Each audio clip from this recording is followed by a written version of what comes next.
નમસ્કાર મિત્રો, વાત કરીશું આજના તાજા સમાચારની। હાલ શિયાળો ચાલી રહ્યો છે ત્યારે મોટાભાગના લોકો ગરમ પાણીથી નહાવાનું પસંદ કરે છે।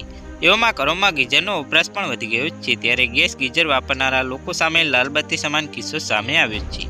પાલનપુરમાં ગેસ ગીઝરથી ગુંગળામણમાં 13 વર્ષની કિશોરીનું મૃત્યુ થયું છે। આ બનાવ આબુ હાઈવે પાસેના તિરુપતિ રાજનગરમાં બન્યો હોવાનું સામે આવ્યું છે। બનાસકાંઠાના પાલનપુરમાં આબુ હાઈવે પર તિરુપતિ રાજનગરમાં ગેસ ગીઝરની ગુંગળામણથી કિશોરીનું મોત થયું હોવાની ઘટના સામે આવી છે। મળતી માહિતી અનુસાર 13 વર્ષીય કિશોરી બાથરૂમમાં નાહવા જતા ગેસ ગુંગળામણ થતા ઘટના બની। કિશોરી મોડે સુધી બાથરૂમની બહાર ના આવતા પરિવારે દરવાજો તોડી બહાર કાઢી તેને બહાર કાઢીને તાત્કાલિક ખાનગી હોસ્પિટલમાં લઈ જવામાં આવી। ત્યાં તબીબી કિશોરીને મૃત જાહેર કરી।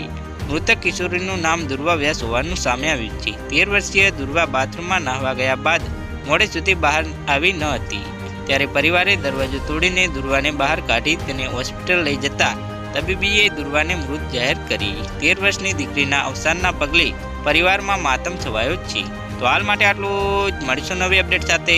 જો તમને અમારા વિડીયો પસંદ આવતા હોય તો વિડીયોને લાઇક કરી ચેનલને સબસ્ક્રાઈબ કરી બાજુમાં આવેલા બેલ આઇકનને દબાવી દેજો જેથી તમને આવા નવા સમાચારની અપડેટ મળતી રહે।